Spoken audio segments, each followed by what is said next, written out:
नमस्कार सभी के लिए। और दोस्तों, आज हम पढ़ाने वाले हैं आपको शिक्षा मनोविज्ञान की तीसरी यूनिट। 2 यूनिट हमारी अब तक कंप्लीट हो चुकी है, और जिस भाई बहन ने अभी तक नहीं देखी है और देखना चाहता है तो वो आप लोग जा कर के देख सकते हैं। डिस्क्रिप्शन बॉक्स में आपको दोनों यूनिट्स की यानी 5 यूनिट्स की प्रत्येक वीडियो के अंतर्गत आपको डिस्क्रिप्शन बॉक्स में लिंक मिल जाएगी और आप लोग जा कर के देख सकते हैं।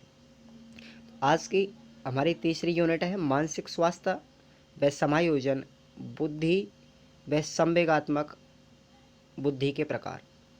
तो हम यहाँ पर इन कई टॉपिक्स के बारे में बात करेंगे जो तीसरी यूनिट के अंतर्गत आता है, और डिस्क्रिप्शन बॉक्स के अंतर्गत इसकी पीडीएफ दी गई है, आप लोग जा कर के डाउनलोड कर सकते हैं। तो शुरू करते हैं हम अपना तीसरा यूनिट को। तो मानसिक स्वास्थ्य विज्ञान, मानसिक आरोग्य विज्ञान, दिमागी आरोग्य विज्ञान, जिसको हम कहते हैं मेंटली हाइजीन। ठीक है। तो सर्वप्रथम मानसिक स्वास्थ्य विज्ञान शब्द का प्रयोग 1908 ईस्वी में किलफोर्ड बियर्स ने अपनी पुस्तक a mind that found it's self के अंतर्गत किया गया था। सबसे पहले स्वास्थ्य विज्ञान शब्द याद रखें। मानसिक स्वास्थ्य विज्ञान शब्द का प्रयोग 1908 में किलफोर्ड बियर्स ने अपनी पुस्तक a mind that found it's self के अंतर्गत किया था। इस पुस्तक के परिणाम स्वरूप अमेरिका में मानसिक स्वास्थ्य विज्ञान परिषद की स्थापना की गई। इस परिषद के मुख्य रूप से 3 कार्य थे। पहला कार्य था मानसिक स्वास्थ्य की रक्षा करना, दूसरा था मानसिक रोगों की रोकथाम करना, और तीसरा कार्य था मानसिक रोगों का उपचार करना। तो ये 3 कार्य थे इस मानसिक स्वास्थ्य विज्ञान परिषद के, जो अमेरिका में स्थापित सबसे पहले की गई थी। अब यहाँ पर कुछ मनोवैज्ञानिकों के अनुसार मानसिक स्वास्थ्य की परिभाषा दी गई थी। हेडफील्ड के अनुसार देखिए, मानसिक स्वास्थ्य विज्ञान से तात्पर्य है मानसिक स्वास्थ्य की रखरखाव व मानसिक विकृतियों से बचाव करना। क्रो व क्रो के अनुसार मानसिक आरोग्य विज्ञान एक ऐसा विज्ञान है जो मानवीय संबंध से संबद्ध है।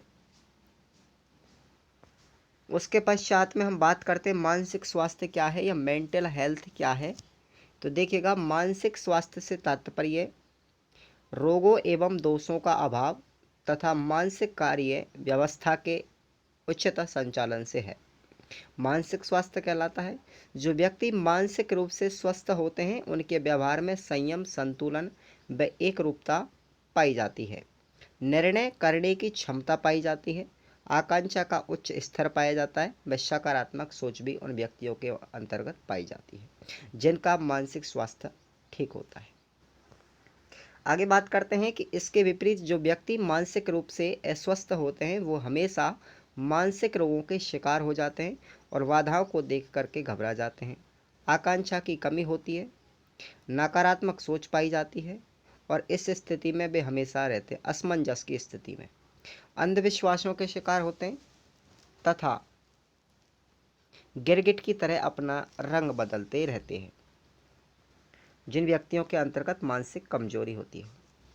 हेडफील्ड के अनुसार व्यक्तित्व की पूर्ण एवं संतुलित क्रियाशीलता को मानसिक स्वास्थ्य कहते हैं। लेडेल के अनुसार मानसिक स्वास्थ्य से तात्पर्य है परिपक्वता, पके धरातल पर वातावरण के साथ सामंजस्य करने की योग्यता से है। यानी कि मानसिक स्वास्थ्य से तात्पर्य है कि वास्तविकता से धरातल पर वातावरण के साथ सामंजस्य स्थापित करने की योग्यता क्या कहलाती है? मानसिक स्वास्थ्य कहलाती है।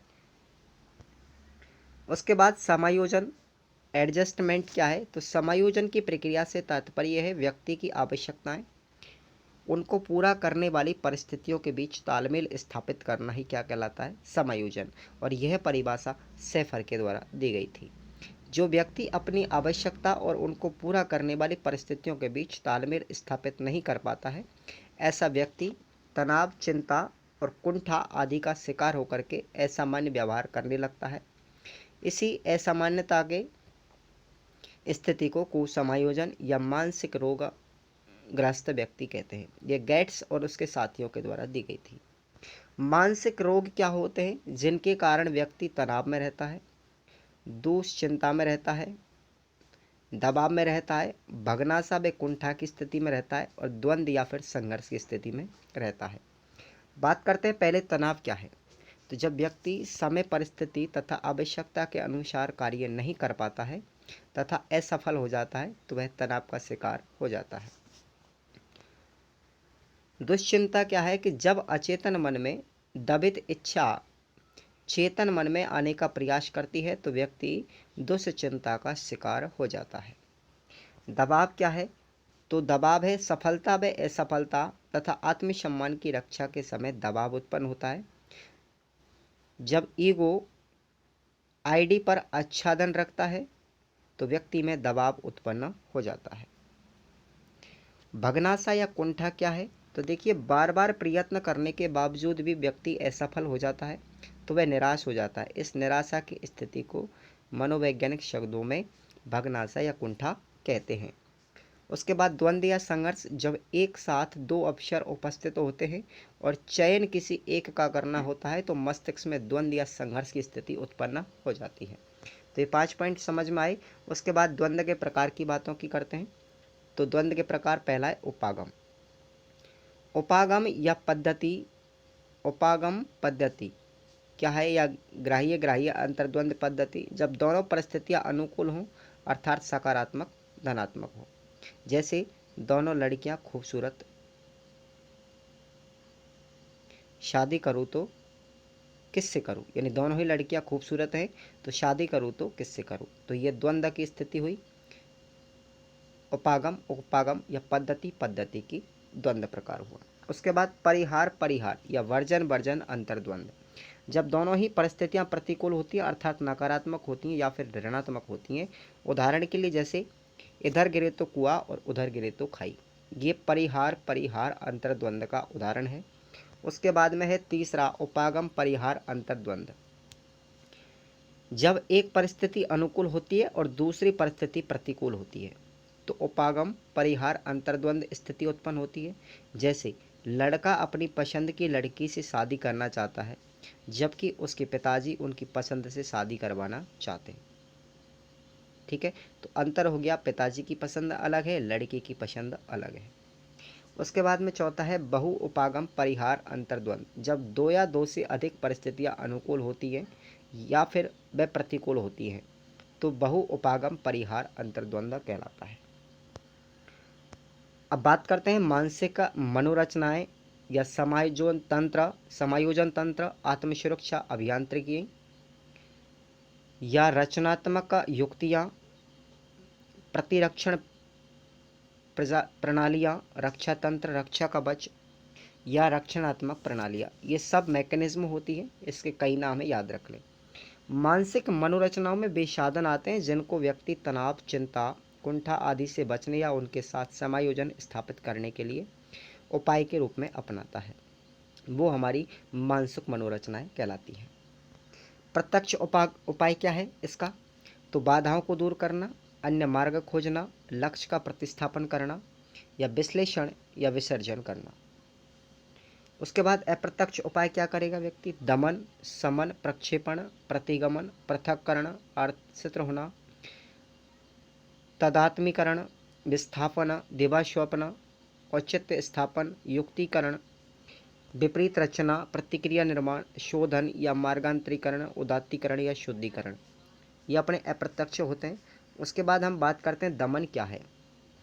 तो कटु अनुभूतियों, दुखद बातों व अतृप्त इच्छाओं को बलपूर्वक भुला देना दमन कहलाता है। उसके बाद में शमन क्या है। तो बेकार की बातों का जानबूझ करके चेतना अस्वीकार करना गमन कहलाता है। जैसे दूध वाले से झगड़ा हो जाए पर यह कहना कि छोड़ो यार, सो हुआ सो हो गया, तो ये गमन कहलाता है। प्रक्षेपण की बात करते हैं तो अपनी असफलता का दोष किसी दूसरे पर लगा करके अपने आप को संतुष्ट कर लेना प्रक्षेपण कहलाता है। जैसे नाचने जाने आंगन टेढ़ा, तो ये कहावतें हैं या फिर इसके उदाहरण। एक क्रिकेट का खिलाड़ी बार बार अपने बल्ले की तरफ यह संकेत देता है कि उसे ठीक प्रकार से न खेलने का कारण उसका यह बेकार सा बल्ला है, तो किसी दूसरी चीज़ पर अपना दोषारोपण स्थापित करते हैं, उसे हम प्रक्षेपण कहते हैं। उसके बाद में प्रतिगमन या प्रत्यागमन क्या है। तो जो वर्तमान स्थिति व्यक्ति को तनाव देती है, उससे बचने के लिए अपनी पूर्व की स्थिति की ओर लौट आता है, तो प्रतिगमन कहलाता है। जैसे एक वयस्क का बच्चे की तरह फूट फूट करके रोना, ये उदाहरण है प्रतिगमन का। दूसरा उदाहरण है एक लड़की का वापस अपने पीहर आकर के अपनी माँ की गोद में सिर रख करके सो जाना, तो ये प्रतिगमन का दूसरा उदाहरण है। आगे बात करते हैं पृथक्करण क्या है। तो जो स्थिति व्यक्ति को तनाव देती है और उस स्थिति को अपने आप को अलग कर लेता है, तो वो पृथक्करण की स्थिति होती है। जैसे उदाहरण के लिए साथियों के द्वारा परेशान किए जाने पर अपना स्थान बदल लेना। दूसरा उदाहरण है घर में लड़ाई झगड़ा होने पर थोड़ी देर के लिए उठकर बाहर चले जाना, तो ये पृथक्करण की स्थिति के उदाहरण है। अगला है आश्रित होना। जैसे उदाहरण परिभाषा है कि कर्महीन व्यक्ति पूरी तरह से दूसरों पर आश्रित होकर के समायोजन स्थापित करता है, तथा एक असफल व्यक्ति पूरी तरह से सफल व्यक्ति पर निर्भर होकर के समायोजन स्थापित कर लेता है, तो ये आश्रित होना कहलाता है। उसके बाद तद आत्मीकरण क्या है। तो समायोजन स्थापित करने के लिए व्यक्ति अपना परिचय किसी ऐसे व्यक्ति के साथ तालमेल स्थापित करके देता है जिससे समाज में कोई पद पर था और प्रतिष्ठा प्राप्त होती है, तो तदात्मीकरण है। तथा व्यक्ति ऐसे प्रतिष्ठित व्यक्ति के गुणों व अवगुणों का अनुसरण करने लगता है। उसके बाद है विस्थापन क्या है। तो अपने आक्रोश को किसी ऐसे व्यक्ति या वस्तु पर अभिव्यक्त करना जो कमजोर तथा जिससे आक्रमण की उम्मीद ना हो, अपने से निर्बल व्यक्ति पर या किसी वस्तु पर अपना गुस्सा उतारना, ये विस्थापन कहलाता है। जैसे अध्यापक के द्वारा डांट पड़ने पर घर आकर के अपने छोटे भाई बहनों को पीट देता है, तो ये उदाहरण हुआ विस्थापन का। दूसरा उदाहरण है माता पिता के द्वारा मार पड़ने पर बगीचे में जाकर के फूलों को तोड़ना, तोड़ तोड़ कर फेंकना, तो ये विस्थापन का उदाहरण है। ये यहाँ से प्रश्न काफ़ी बार पूछे जाते हैं। उसके बाद में है दुआ स्वप्न। हकीकत में जिन इच्छाओं की पूर्ति नहीं हो पाती है, कल्पना के माध्यम से उन इच्छाओं की पूर्ति कर क्षणिक संतुष्टि प्राप्त कर लेते हैं, वो दिवा स्वप्न की स्थिति होती है। उदाहरण की बात करें, जैसे कार की इच्छा पूरी नहीं होने पर व्यक्ति कल्पना में मारुति में घूम करके अपनी प्रेमिका के साथ लोगों की सलामी ले रहा होता है, ये सपने होते हैं, ड्रीम्स होते हैं उसके। दूसरा उदाहरण, जिसकी शादी नहीं होती, ऐसा व्यक्ति कल्पना के अंतर्गत रात्रि के समय बैंड बाजे के साथ नाच रहा होता है। औचित्य स्थापन क्या है। तो किसी भी कारण से जो पद या वस्तु प्राप्त नहीं हो पाती, उसी में दोष निकाल करके समायोजन स्थापित करना। चलो भाई, हाथ नहीं आने वाले अंगूरों को हमेशा खट्टे बता दिया जाता है, ठीक है। तो इस स्थिति की बात करते हैं। तथा अपनी दयनीय स्थिति को उचित बताना, जैसे नींबू मीठे हैं। नौकरी में सफलता नहीं मिल पाने पर व्यक्ति कहता है कि इस नौकरी में रखाई क्या है जिसके लिए मैं उचित रूप से प्रयास करूं, तो ये भी इसका उदाहरण हुआ। दूसरे उदाहरण की बात करते हैं कि एक बैंक क्लर्क प्रमोशन नहीं होने पर कहता है कि अच्छा हुआ, मैनेजर बनने पर तो फंस ही जाता, अभी देखो मेरे ऊपर कोई जिम्मेदारी नहीं है, अपने तो मज़े ही मज़े हैं, ठीक है। तो ये इसके एग्जाम्पल होते हैं। उसके बाद में विपरीत रचना क्या है। तो कभी कभी व्यक्ति की इच्छाएं व आवश्यकताएं इस प्रकार की होती हैं कि उन्हें सामाजिक रूप से व्यक्त करना व्यक्ति अपने हित में नहीं होता, इसलिए व्यक्ति विपरीत रचना रच करके समायोजन स्थापित कर लेता है।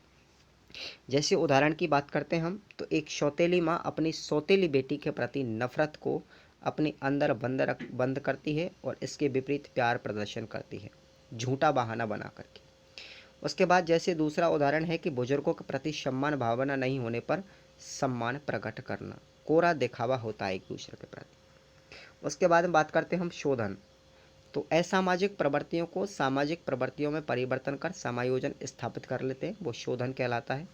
एग्जाम्पल की बात करें कि तुलसीदास जी की अपनी पत्नी रत्नावती के प्रति आसक्ति का राम आसक्ति में बदल गया, ठीक है, बदल गया तथा रामचरितमानस उन्होंने लिख दिया, तो ये एग्जाम्पल इसका हुआ। दूसरा है एक बालक को जो लड़ाई झगड़ा करता है, निर्भीक व बहादुर है, उसका खिलाड़ी, मुक्केबाज, पहलवान आदि के रूप में प्रतिष्ठित होना। उसके बाद में बात करते हैं हम क्षतिपूर्ति उपाय क्या है। तो जिस क्षेत्र में व्यक्ति कमजोर है उसकी क्षतिपूर्ति किसी अन्य क्षेत्र या साधन के माध्यम से करके हम समायोजन स्थापित कर लेते हैं। उदाहरण की बात करें, जैसे शारीरिक रूप से विकलांग बालक कक्षा में प्रथम स्थान ला करके समायोजन स्थापित कर लेता है। दूसरा उदाहरण है कि कम लंबाई वाली लड़की ऊंची एड़ी के सैंडल पहन करके समायोजन स्थापित कर लेती है। तो यहाँ से प्रश्न काफ़ी बनते हैं एग्जाम के अंतर्गत, याद रखें। उसके बाद में अगली स्थिति की बात करते हैं हम, जैसे आक्रामक उपाय। तो इसमें अपने क्रोध को हिंसात्मक तरीके से अभिव्यक्त करना आक्रामकता कहलाती है। और ये दो प्रकार की होती है, या तो इंसान व्यक्ति रक्षक बन करके काम करेगा या फिर भक्षक बन करके काम करेगा। जैसे किसी के अनुचित व्यवहार या असामाजिक तत्वों के प्रति आक्रामक रुख अपना करके अपनी रक्षा करने में कहीं कोई बुराई नहीं है, लेकिन अनावश्यक रूप से किसी को चोट पहुंचाना और उसका शोषण करना उचित भी नहीं है। इससे अपराध भावना का जन्म होता है तथा क्रोध के वशीभूत होकर के व्यक्ति भक्षक बन करके दूसरों का नहीं करता, अपितु स्वयं का ही नुकसान करता है। आगे बात करते हैं हम समायोजन प्रतिमान की। तो सिगमंड फ्राइड के अनुसार अचेतन मन, ईगो और लिबिडो ये समायोजन के आधार हैं। एडलर के अनुसार श्रेष्ठता प्राप्ति समायोजन का आधार माना है। एडलर का मानना है कि जब कोई व्यक्ति बारंबार अपनी कमियों को दूर करने या सफलता हासिल करने में असफल हो जाता है तो वह हीन भावना का शिकार हो जाता है। अतः श्रेष्ठता प्राप्ति समायोजन का आधार है। जुंग के अनुसार, जुंग ने बताया कि आत्मसिद्धि समायोजन का आधार है। जैसे भावनाएं या विचार में संतुलन बनाए रखना ही आत्मसिद्धि है। स्वप्न की बात करें तो देखिएगा, फ्राइड के अनुसार स्वप्न अचेतन मन का प्रतिरूप होता है और बडलर के अनुसार स्वप्न जो होता है अचेतन मन का प्रतिरूप होता है। जुंग के अनुसार स्वप्न चेतन, अचेतन व अर्धचेतन तीनों का ही प्रतिरूप होता है। तो स्वप्न के बारे में इन मनोवैज्ञानिकों ने अपनी राय बताई। आगे बात करते हैं, फ्राइड के विचारों को प्रमुखता दी जाती है यहाँ पर, और जुंग के द्वारा सामूहिक अचेतन का संप्रत्यय किया जाता है। नेक्स्ट बात करते हैं हम बुद्धि, इंटेलिजेंसी क्या है। तो देखिएगा 1885 में सर्वप्रथम इंग्लैंड के फ्रांसिस गॉल्टन ने बुद्धि शब्द का सबसे पहले प्रयोग किया था। ठीक है, याद रखें, बुद्धि का सबसे पहले प्रयोग 1885 में इंग्लैंड के फ्रांसिस गाटल के द्वारा किया गया था। और 1890 में कैटन ने पेंसिल्वेनिया विश्वविद्यालय में मेंटल टेस्ट एंड मेजरमेंट के अंतर्गत, यानी मानसिक परीक्षण व मापन के अंतर्गत एक पुस्तक लिखी। उस पुस्तक का नाम है, उसका प्रकाशन किया था। तो दोबारा सुन लें आप लोग, 1890 में कैटन ने पेंसिल्वेनिया यूनिवर्सिटी के अंतर्गत मानसिक परीक्षण व मापन नामक पुस्तक का प्रकाशन किया। 1890 में ही कैटन ने मानसिक परीक्षण शब्द का प्रयोग किया था उस पुस्तक के अंतर्गत ही। और 1905 में सबसे पहला बुद्धि परीक्षण तैयार किया गया जिसका नाम विनय साइमन बुद्धि परीक्षण रखा गया। ये इंपॉर्टेंट, 1905 में आया था विनय साइमन बुद्धि परीक्षण, जो सबसे पहला बुद्धि का परीक्षण था। उसके बाद 1908 में अल्फ्रेड बीन ने मानसिक आयु शब्द का प्रयोग किया। ये आप लोग तथ्य याद रख लें, ये नोट में है, इम्पोर्टेंट पॉइंट्स हैं, ये आप लोग काफ़ी इम्पोर्टेंट है, इनको आप लोग याद रखिए। 1912 में सर्वप्रथम स्टर्न व कोहलमान के द्वारा बुद्धि लब्धि शब्द, जो शब्द है उसका सूत्र प्रतिपादित किया गया कि जैसे बुद्धि IQ जिसको बोलते हैं, इंटेलिजेंसी क्वांटिटी, बुद्धि लब्धि, तो मानसिक आयु बटे वास्तविक आयु ये IQ होती है। यदि हम मानसिक आयु को वास्तविक आयु से विभाजित कर दें तो हमारी बुद्धि लब्धि का सूत्र प्राप्त हो जाता है। 1916 में टर्मन के द्वारा भी बुद्धि लब्धि का संशोधित सूत्र किया कि जो सूत्र था हमारा कोहलमान और स्टर्न का, यदि हम उसको 100 से गुना कर देते हैं तो हमारा IQ प्रतिशत निकल के आ जाता है। तो टर्मन ने दिया था यहाँ पर IQ का सूत्र मानसिक आयु बटे वास्तविक आयु इंटू 100। ठीक है, 1916 में हुआ था। इसमें भी फ्राइड के विचारों को प्रमुखता दी गई और जुंग के द्वारा सामूहिक अचेतन का संप्रत्यय दिया गया। बात करते हैं हम बुद्धि की। तो बुद्धि की यहाँ पर परिभाषा कई मनोवैज्ञानिकों ने दी थी। जैसे बकिंघम के अनुसार बात करते हैं हम, तो सीखने की योग्यता ही बुद्धि है। ये बताया था बकिंघम ने कि सीखने की योग्यता ही बुद्धि है। टर्मन के अनुसार अमूर्त विचारों के बारे में सोचने की बुद्धि ही योग्यता की बुद्धि है। रॉश के अनुसार नवीन परिस्थितियों से चेतन अनुकूलन ही बुद्धि है। मन के अनुसार बात करें तो नवीन परिस्थितियों को झेलने की मस्तिष्क की नमनीयता ही बुद्धि कहलाती है। नमनीयता का मतलब लचीलापन। बुद्धि की विशेषताओं की अगर हम बात करें तो देखिए, बुद्धि एक जन्मजात शक्ति अथवा योग्यता है। बुद्धि एक विकासशील व परिवर्तनशील योग्यता है। बुद्धि पर वंशानुक्रम व वातावरण दोनों का प्रभाव पड़ता है। बुद्धि पर मुख्य प्रभाव वंशानुक्रम का होता है तथा वातावरण का प्रभाव केवल 10 बिंदुओं तक पड़ता है।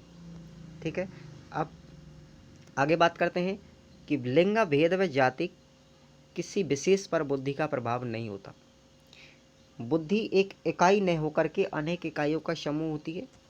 उचित प्रकार से उत्तर देने, तर्क वितर्क करने, चिंतन करने, कल्पना करने, निरीक्षण करने, अधिगम करने, अवधान करने, स्मरण करने आदि से ही बुद्धि की योग्यता बढ़ती है।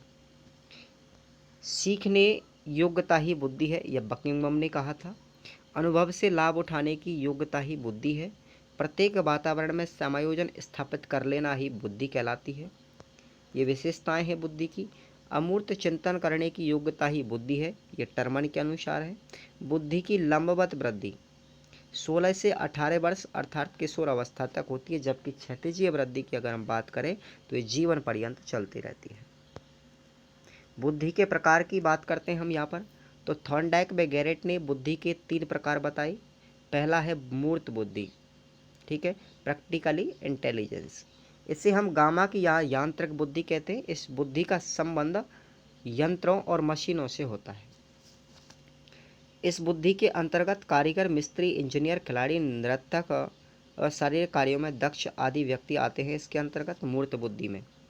और अमूर्त बुद्धि एब्स्ट्रैक्ट इंटेलिजेंस के अंतर्गत बात करते हैं तो इसका संबंध चिन्हों, प्रतीकों, विचारों, कल्पनाओं व पुस्तकीय ज्ञान से होता है। इस बुद्धि के अंतर्गत शिक्षक, डॉक्टर, वकील, दार्शनिक, साहित्यकार, पेंटर, इंटीरियर डिजाइनर ये सब व्यक्ति आते हैं। तो आप लोग अंतर याद कर लें अमूर्त बुद्धि और मूर्त बुद्धि में। उसके बाद तीसरी आती है सामाजिक बुद्धि। इस बुद्धि का संबंध सामाजिक अनुकूलनशीलता से होता है और इस बुद्धि के अंतर्गत राजनेता, मंत्री, समाज सेवी करने वाले लोग, व्यवसायी, राजनीतिज्ञ, कूटनीतिज्ञ आदि जैसे व्यक्ति आते हैं। तो ये सोशल इंटेलिजेंस है। अब बात करते हैं हम बुद्धि के प्रमुख सिद्धांतों की। तो बुद्धि का पहला सिद्धांत है एक तत्व सिद्धांत। अब यहाँ पर ये जो बुद्धि के सिद्धांत मैं आपको पढ़ा रहा हूँ ये काफ़ी इम्पोर्टेंट है। प्रश्न यहाँ से भी काफ़ी बार बनते हैं। बुद्धि के सिद्धांत को किसने दिया था, कौन सा सिद्धांत किसने दिया और कब प्रतिपादित किया, इसके अंतर्गत क्या क्या विशेषता होती है, इसके उदाहरण क्या है, तो ये सब बात आप यहाँ पर करेंगे। तो देखिएगा, एक तत्व सिद्धांत, इसको अल्फ्रेड बिने के द्वारा दिया गया था और यह सामान्य तत्व है। यह सिद्धांत मान्य नहीं हुआ। इस सिद्धांत को हम निरंकुशवादी सिद्धांत के नाम से भी जानते हैं, एक तत्व सिद्धांत को, जिसे अल्फ्रेड बिने के द्वारा दिया गया। द्वितत्व सिद्धांत की बात करते हैं हमें, तो ये स्पीयरमैन के द्वारा दिया गया था। इसमें 2 तत्व होते हैं। पहला होता है सामान्य तत्व जो जन्मजात होता है और दूसरा होता है विशिष्ट तत्व जिसे हम ग्रहण करके या अर्जित करके रखते हैं। स्पीयरमैन के अनुसार सामान्य तत्व के संपर्क में जो भी विशिष्ट तत्व जितना अधिक आता है व्यक्ति उसी क्षेत्र में प्रगति करने लग जाता है, ये मानते थे स्पीयरमैन। बाद में स्पीयरमैन ने एक तत्व को और जोड़ दिया जिसका नाम है समूह, उस जिसे त्रितत्व सिद्धांत के नाम से जाना जाने लगा। तो त्रितत्व का सिद्धांत भी किसने दिया, स्पीयरमैन ने। उसके बाद में बात करते हैं बहुतत्व सिद्धांत की, तो ये थॉर्नडाइक के द्वारा दिया गया था और थॉर्नडाइक के अनुसार व्यक्ति जितनी भी मानसिक क्रिया करता है उतने तत्व बुद्धि के अंतर्गत ही पाए जाते हैं। थॉर्नडाइक ने बहुतत्व सिद्धांत की तुलना बालू के ढेर से करते हुए ऊंचाई, चौड़ाई, क्षेत्रफल, व गति की रचना की। इस आधार पर यह सिद्धांत हमारा बालू का सिद्धांत भी या परमाणु का सिद्धांत भी कहलाया। ठीक है, अब बात करते हैं हम अगले सिद्धांत की, समूह तत्व सिद्धांत। इसे थर्स्टन के द्वारा दिया गया था और थर्स्टन ने अनेक कारकों का विश्लेषण करने के बाद 7 प्राथमिक मानसिक योग्यताओं का वर्णन किया और कहा 7 मानसिक योग्यताओं का समूह ही क्या कहलाती है, बुद्धि। अब समूह तत्व सिद्धांत के अंतर्गत में उन 7 मानसिक योग्यताओं के समूह को आपको बता रहा हूँ। पहला है प्रेक्षण योग्यता, पहला प्रेक्षण योग्यता, दूसरा मानसिक योग्यता, तीसरा अंक योग्यता, चौथा वाक शक्ति योग्यता, पांचवा स्मरण योग्यता, छठवां तार्किक शक्ति योग्यता और सातवां है परीक्षण पर्यवेक्षण शक्ति। तो आप लोग ये याद रख लें। ठीक है, अब बात करते हैं हम, अगला सिद्धांत है प्रतिदर्शी सिद्धांत। तो इसे थॉमसन के द्वारा दिया गया था, सिंपलिंग थ्योरी। थॉमसन के अनुसार प्रत्येक व्यक्ति में सभी मानसिक योग्यताओं का थोड़ा थोड़ा सैंपल या नमूना पाया जाता है, इसे हम प्रतिदर्शी सिद्धांत कहते हैं। याद रखें, थॉमसन ने दिया। अगला सिद्धांत है केटल व हॉर्न का बुद्धि सिद्धांत। तो इसको 2 प्रकार बताए थे उन्होंने। पहला था तरल बुद्धि जो जन्मजात होती है, दूसरी होती है ठोस बुद्धि जिसे हम अर्जित करते हैं। आगे बताया उन्होंने तीसरा सिद्धांत है 7वां त्रिआयामी सिद्धांत, 3 डायमेंशनल थ्योरी। तो ये गिलफोर्ड के द्वारा दी गई थी। याद रख ले, सिद्धांत त्रिआयामी सिद्धांत जो है बुद्धि का, वो गिलफोर्ड के द्वारा दिया गया, जिसके अंतर्गत सक्रिया या प्रक्रिया होती है, संक्रिया प्रक्रिया होती है। पहले आयाम, दूसरा आयाम है विषय वस्तु या अंतर्वस्तु और तीसरा आयाम है उत्पाद या परिणाम। तो अब हम इनकी परिभाषाओं की बात करते हैं कि भाई संक्रिया या प्रक्रिया क्या है। तो याद रखें, समस्या समाधान के लिए व्यक्ति जिस मानसिक प्रक्रिया से होकर के गुजरता है उसे हम संक्रिया कहते हैं या प्रक्रिया कहते हैं। दूसरा पॉइंट है विषय वस्तु। तो समस्या समाधान के लिए जिस सामग्री का उपयोग करता है या जिस सामग्री की आवश्यकता उसे होती है उसे हम विषय वस्तु कहते हैं। तीसरा पॉइंट है कि समस्या समाधान के लिए जिस रूप से सूचना प्राप्त होती है उसे हम उत्पाद या परिणाम कहते हैं। तो 3 पॉइंट याद रखें परिभाषित रूप में। आगे बताया कि गिलफोर्ड ने 1967 में डिब्बे के आकार का एक मॉडल प्रस्तुत किया जिसका नाम बुद्धि संरचना मॉडल रखा गया। इस मॉडल के अंतर्गत 5 बाई 4 बाई 6 के 120 कोष बनाए उन्होंने। बाद में इन कोषों की संख्या 150 कर दी गई, 5 बाई 5 बाई 6 के। उसके बाद इन कोषों की संख्या 180 कर दी गई, 6 बाई 5 बाई 6। लेकिन मूल रूप से कोषों की संख्या कितनी थी, 120 ही थी। ये आप लोग याद रखें। उसके बाद में अगला सिद्धांत है पदानुक्रमिक सिद्धांत या क्रमिक महत्व का सिद्धांत। ठीक है, इसको वर्टा एवं वर्णन के द्वारा दिया गया, वर्टा एवं वर्णन के द्वारा। तो वर्टा एवं वर्णन ने मानसिक योग्यताओं को क्रमिक महत्व दिया और इन्होंने स्पीयरमैन की सामान्य मानसिक योग्यता को उच्च स्थान पर रखा। फिर इसके विभाजन व उपविभाजन किए गए तथा संरचना पिरामिड के समान रखी गई। नोट में लिखा गया है कि वर्टा एवं वर्णन ने सामान्य योग्यता को उच्च स्थान व विशिष्ट योग्यता को निम्न स्थान दिया था। आप लोग ये याद रख लें।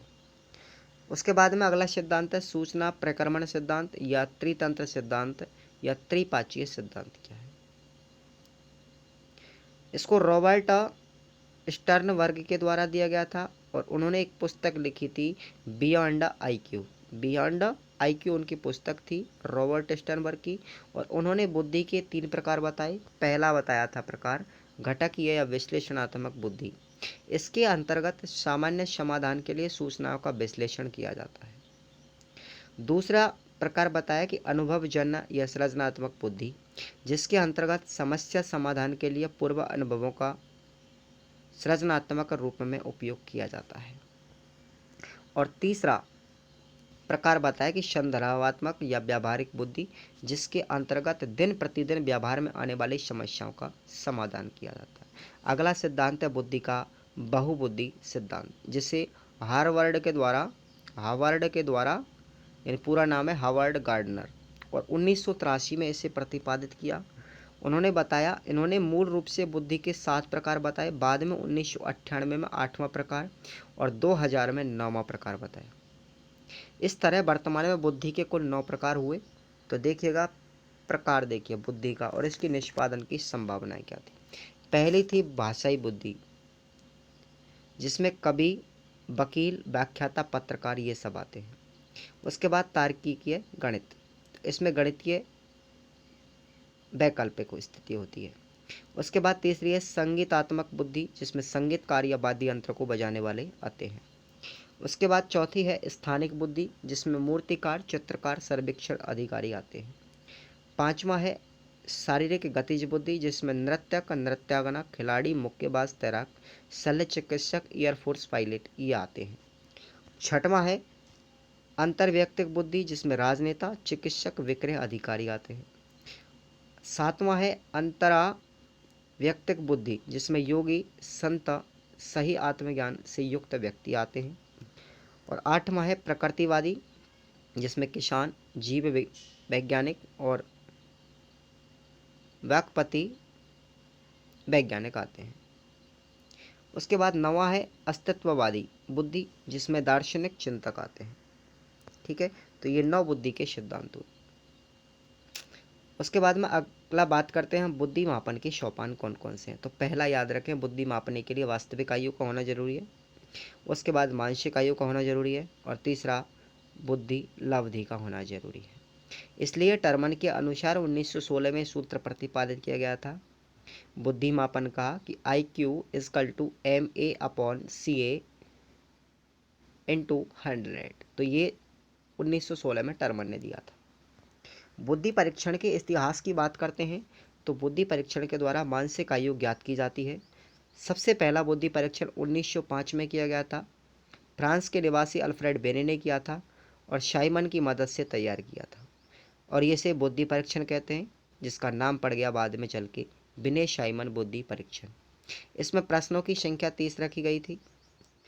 आगे बात करते हैं कि इस परीक्षण में पहला संशोधन 1908 में किया गया था, दूसरा संशोधन 1911 में किया गया था, जिसमें प्रश्नों की संख्या जो 1911 का दूसरा संशोधन हुआ उसमें प्रश्नों की संख्या 59 रखी गई थी।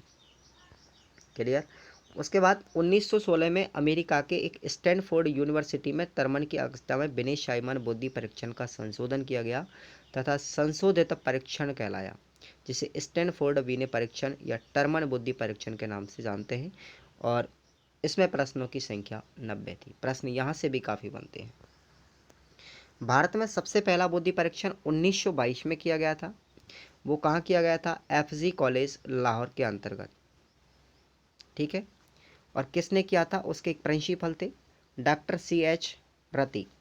डॉक्टर CH रति के द्वारा किया गया था 1922 में पहला भारत में बुद्धि परीक्षण FG कॉलेज लाहौर के अंतर्गत। तो डॉक्टर जो CH राइस थे, उन्होंने बिने शाइमन बुद्धि परीक्षण का भारतीय अनुकूलन किया तथा परीक्षण कहलाया, जिसका नाम पड़ गया था बाद में हिंदुस्तानी बिने परफॉर्मेंस पॉइंट स्केल। तो ये भी आप लोग याद रखें। ठीक है, तो डॉक्टर CH राइस के द्वारा ये परीक्षण किया गया साइमन परीक्षण के ऊपर ही आगे, जिसका नाम पड़ा हिंदुस्तानी बिने परफॉर्मेंस पॉइंट स्केल। इस परीक्षण में 35 कथन और 7 उपकथन रखे गए थे। भारत में डॉक्टर CH राइस के अलावा भी पंडित लज्जा शंकर, डॉक्टर सोहनलाल भाटिया, जालोटा आदि के द्वारा भी बुद्धि परीक्षणों का निर्माण किया गया था। ये और भी मनोवैज्ञानिक हुए नए नए। तो यहाँ पर बुद्धि परीक्षण की बात करते हैं हम, तो ये 2 प्रकार का होता है, व्यक्तिगत और सामूहिक। व्यक्तिगत जो बुद्धि परीक्षण होता है वो शाब्दिक और अशाब्दिक 2 प्रकार का होता है, लेकिन जो सामूहिक बुद्धि परीक्षण होता है वो शाब्दिक और अशाब्दिक तो होता है, लेकिन इसमें भी अशाब्दिक को 2 भागों में बांटा गया। पहला था निष्पादन परीक्षण, दूसरा था पेपर पेंसिल परीक्षण। ठीक है, शाब्दिक परीक्षण वे होते हैं जिनमें शब्दों का प्रयोग किया जाता है, जैसे बोल कर या लिख करके, और अशाब्दिक परीक्षण वे होते हैं जिनमें शब्दों का प्रयोग नहीं किया जाता, जैसे आकृति फलक परीक्षण, ये निष्पादन परीक्षण है। वस्तु संयोजक परीक्षण, ये भी क्या है? हमारा निष्पादन परीक्षण। चित्र मूर्ति परीक्षण, पेपर पेंसिल का उपयोग करते हैं। चित्रांकन परीक्षण, इसमें भी पेपर पेंसिल का उपयोग करते हैं। ब्लॉक बिल्डिंग परीक्षण, ये निष्पादन परीक्षण के अंतर्गत आता है। मनुष्य कर्षण परीक्षण, तो ये पेपर पेंसिल से किया जाता है। विभिन्न भाषी विकलांग जो होते हैं, गूंगे, बहरे, अंधे और अनपढ़ व्यक्तियों के लिए अशाब्दिक परीक्षण सबसे बेस्ट होता है, सबसे उपयोगी होता है। अशाब्दिक परीक्षणों को संस्कृति स्वतंत्र परीक्षण के नाम से भी जाना जाता है, याद रखें आप। अशाब्दिक जो परीक्षण है उसको संस्कृति स्वतंत्र परीक्षण के नाम से जाना जाता है। सबसे पहला तो याद रखें, अब एक क्वेश्चन यहाँ से बनता है कि सबसे पहला व्यक्तिगत शाब्दिक बुद्धि परीक्षण फ्रांस में 1905 में बनाया गया, जिसका नाम बिने साइमन बुद्धि परीक्षण था। उसके बाद में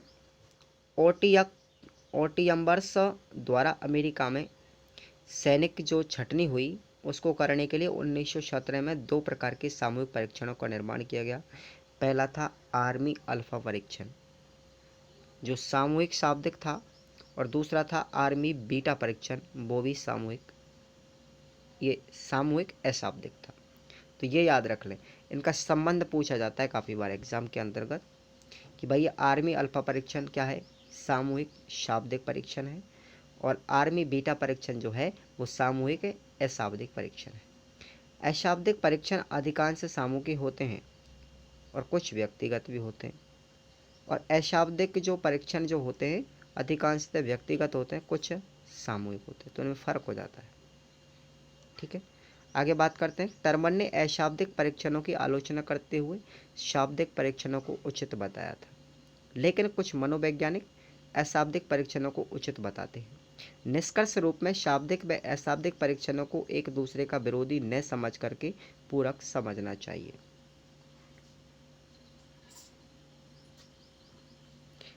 उसके बाद बैशलवर्थ के अनुसार जिस अधिकतम आयु स्तर के प्रश्नों को बालक हल कर देता है उसे हम बेशलवर्थ कहते हैं, और यही उसकी मानसिक आयु मापी जाती है यहीं से ही, कि जैसे IQ बराबर 11/10 × 100, यानी कि उसकी IQ कितनी हो जाती है, 110%। टर्मिनल वर्ष क्या होता है, तो ये वर्ष भी आप लोग याद रखें, स्पेशल वर्ष, टर्मिनल वर्ष। तो जिस आयु स्तर के प्रश्नों को बालक हल नहीं कर पाता उसे हम टर्मिनल वर्ष कहते हैं। ठीक है, टर्मन ने 1916 में बुद्धि लब्धि के वर्गीकरण की कुछ सारणी तैयार की थी, तो वो सारणी इस प्रकार है, ज़रा देखिएगा। बुद्धि लब्धि जिनकी 140 से ऊपर होती है, ठीक है, तो उनकी लगभग 11% बुद्धि होती है, वो प्रतिभाशाली वर्ग के बच्चे होते हैं। उसके बाद में बात करते हैं 120 से 139 के बीच का जो बुद्धि परीक्षण बुद्धि लब्धि होती है 5% पाई जाती है, और वो प्रखर बुद्धि के बालक होते हैं। उसके बाद में 110 से 119 में तो ये 14% IQ होती है, जिनमें तीव्र बुद्धि वाले बच्चे होते हैं। जिनमें 190 से 109 के बीच में पाई जाती है तो उनमें 60% IQ होती है, और वो सामान्य बच्चे होते हैं। उसके बाद 80 से 89 तो वो मंद और पिछड़े बच्चे होते हैं। 70 से 79 जिनमें IQ होती है वो निर्बल बुद्धि होती है, और 70 से भी कम होती है, मात्र 1% तो वो मूर्ख बच्चे होते हैं। उसके बाद में जितने भी बच्चे होते हैं 70 से कम वाले, ठीक है, तो उनको देखिएगा यहाँ पर 50 से 69 के बीच में जिनमें पाई जाती है वो मूर्ख बच्चे होते हैं, मोरन। 25 से 49 जिनमें पाई जाती है वो मूड बच्चे होते हैं, यानी एम्बिशन। और 25 से जो बच्चे होते हैं बिल्कुल पूरी तरीके से जड़ होते हैं, इडियट होते हैं। ठीक है, तो IQ का परीक्षण हो गया, सारणी बनाई। उसके बाद बात करते हैं संवेगात्मक बुद्धि क्या है, इमोशनल इंटेलिजेंसी। तो यहाँ पर बात करते हैं सबसे पहले संवेगात्मक बुद्धि की बात करें तो यहाँ पर एक संवेग शब्द आया। संवेग शब्द क्या है, तो इसकी उत्पत्ति लैटिन भाषा के इमोवर्स से हुई, जिसका अर्थ होता है उत्तेजित होना या उत्तेजित करना। संवेग व्यक्ति की उत्तेजित दशा को प्रदर्शित करते हैं, और संवेग जो होते हैं हमेशा जन्मजात होते हैं, याद रखें, व्यक्तिगत नहीं होकर के एक जन्मजात होते हैं। इनको अर्जित नहीं किया जा सकता, एक पीढ़ी से दूसरी पीढ़ी में ही प्राप्त हो जाते हैं, जन्म के समय ही। सभी संवेगों का विकास एक साथ नहीं होकर के धीरे धीरे होता है, वाटसन के अनुसार जन्मजात सेतु के अंतर्गत 3 संवेग पाए जाते हैं। पहला होता है भय, दूसरा क्रोध और तीसरा स्नेह। मैकडूगल के अंतर्गत मैकडूगल साहब ने बता दिया था कि 14 जो मूल प्रवृत्तियाँ होती है उनमें 14 ही संवेग उत्पन्न होते हैं। आप लोग उस सिद्धांत को पढ़िएगा, ये अधिगम के सिद्धांतों के अंतर्गत दूसरी यूनिट के अंतर्गत बताया था। उसके बाद ब्रिजेश के अनुसार जन्म के समय केवल एक संवेग होता है जिसे हम उत्तेजना कहते हैं, तथा 2 वर्ष की आयु तक सभी संवेगों का विकास हो जाता है। संवेग 2 प्रकार के होते हैं। पहला होता है सुखद संवेग, दूसरा होता है दुखद संवेग। संवेगों का प्रभाव व्यक्ति की क्रियाशीलता पर पड़ता है। संवेगों से व्यक्ति में शारीरिक परिवर्तन दिखाई देते हैं। संवेग जागृत तो एक धर्म से हो जाते हैं, लेकिन जाते धीरे धीरे हैं। ठीक है, याद रखें, संवेग जागृत तो एक साथ हो जाते हैं, लेकिन जाते धीरे धीरे, शांत धीरे धीरे होते हैं, उत्पन्न तुरंत हो जाते हैं। जैसे जैसे संवेग तीव्र होता है, बुद्धि में भी कमी आने लगती है। कभी कभी संवेगों का दमन नहीं करना चाहिए, अपितु उनका शोधन करना चाहिए। ऐतिहासिक दृष्टिकोण से यदि देखा जाए तो संवेगात्मक बुद्धि का सबसे पहले प्रयोग, प्रश्न बनता है यहाँ से कि सबसे पहले संवेगात्मक बुद्धि का प्रयोग किया गया था वो 1990 में 2 अमेरिकी प्रोफेसर थे जिनका नाम था डॉक्टर जॉन मेयर और पीटर सेलोवो। उनके द्वारा किया गया था और उनकी प्रसिद्ध पुस्तक ही याद रखें आप लोग, what is a EI, what is a EI. तो उनकी पुस्तक नाम याद रखें आप लोग, 1990 में इसका प्रयोग किया था। जिस प्रकार से वर्तमान समय में संवेगात्मक बुद्धि की सर्वत्र चर्चा की जा रही है, इसका प्रमुख श्रेय एक अमेरिका के मनोवैज्ञानिक थे जिनका नाम था डेनियल गोलमेज, उनको चला जाता है। ये श्रेय याद रखें संवेगात्मक बुद्धि का, अमेरिकन मनोवैज्ञानिक डेनियल गोलमैन को जाता है। 1995 में प्रकाशित पुस्तक जिसका नाम था संवेगात्मक बुद्धि, जिसके अंतर्गत बुद्धि लब्धि से अधिक महत्वपूर्ण क्यों है, इसके माध्यम से इसे चर्चा का विषय बनाया था। डेनियल गोलमैन की दूसरी पुस्तक का नाम याद रखें, संवेगात्मक बुद्धि के साथ कार्य। तो ये 2 पुस्तक थी। पहली पुस्तक का नाम याद रखें आप लोग, ठीक है, संवेगात्मक बुद्धि, और दूसरी पुस्तक का नाम याद रखें संवेगात्मक बुद्धि के साथ कार्य। उसके बाद डेनियल गोलमैन के अनुसार सफलता में योगदान मिला कि जिन बच्चों की जो आईक्यू होती है 80% और दूसरी होती है 20%, तो यहाँ पर ये सफलता और असफलता का प्रमाण दिया। संवेगात्मक बुद्धि से तात्पर्य अपनी और दूसरों की भावनाओं को जानने, समझने और उनका उचित प्रबंधन करने से होता है। किसमें कितनी संवेगात्मक बुद्धि है, इसकी जांच करने के लिए जिस इकाई विशेष का प्रयोग किया जाता है उसे हम EQ या संवेगात्मक लब्धि कहते हैं, इमोशनली क्वांटिटी के नाम से जाना जाता है। संवेगात्मक बुद्धि के प्रतिमान या मॉडलों की बात करते हैं तो पहला आता है हमारा योग्यता आधारित प्रतिमान। इसको डॉक्टर जॉन मेयर व पीटर सेलोवो के द्वारा दिया गया था और इस प्रतिमान का मतलब होता है दूसरों की भावनाओं को जानना, समझना और उनका उचित प्रबंधन करना। ठीक है, अंतर्वैयक्तिक बुद्धि होती है। दूसरी है गुण आधारित प्रतिमान, जिसको अंतरावैयक्तिक बुद्धि कहते हैं और ये KB पैराडिक्स के द्वारा दी गई थी। इस प्रतिमान से आशा है कि स्तंभ की भावनाओं को, स्वयं की भावनाओं को जानना, समझना और उनका उचित प्रबंधन करना।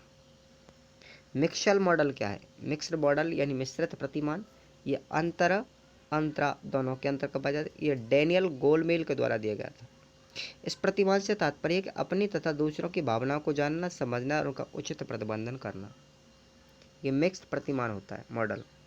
उसके बाद डेनियल गोलमेल के द्वारा बनाए गए संवेगात्मक बुद्धि के घटक, तत्व या आयाम क्या हैं, तो पहला याद रखें आत्म जागरूकता।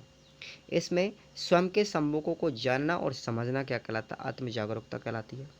दूसरा है आत्म प्रबंधन, इसमें स्वयं के संवेगों को नियंत्रित करना। उसके बाद में आत्म अभिप्रेरणा, इसके अंतर्गत स्वयं प्रेरित होते हुए भी संवेगों का उचित प्रयोग करना क्या कहलाता है, आत्म अभिप्रेरणा। परानुभूति, दूसरों की अनुभूतियों को जानना, समझना, महसूस करना परानुभूति कहलाती है। उसके बाद सामाजिक कौशल, तो इसमें दूसरों की बात को ध्यान से सुनना, समझना, प्रतिक्रिया व्यक्त करना और स्वस्थ संबंध स्थापित करना क्या कहलाता है? सामाजिक कौशल। ठीक है, तो याद रखें आप लोग, ये जो मैंने आपको 1 से लेकर के 3 तक की तो अंतरा व्यक्तिक होती है, अंतरा व्यक्तिक, और चौथा और पांचवा परानुभूति और सामाजिक कौशल, ये क्या होते हैं? अंतर व्यक्तिक बुद्धि होती है। उसके बाद हम बात करते हैं हम संवेगात्मक बुद्धि की उपयोगिता। तो कोई भी व्यक्ति जीवन में कितना सफल हो सकता है, उसकी भविष्यवाणी संवेगात्मक बुद्धि के द्वारा ही की जाती है। जीवन को सुखमय और शांति प्रिय बनाने में सहायक बुद्धि होती है संवेगात्मक बुद्धि। विद्यार्थी जीवन में मिलने वाली सफलता में सहायक होती है। काम काज की दुनिया में निपुणता प्राप्त करने में सहायक होती है। समुदाय के अंतर्गत अपना स्थान बनाने में सहायक होती है। संबंधों में घनिष्ठता लाने में सहायक होती है। जीवन के विभिन्न क्षेत्रों में वांछित सफलता प्राप्त करने में सहायक होती है।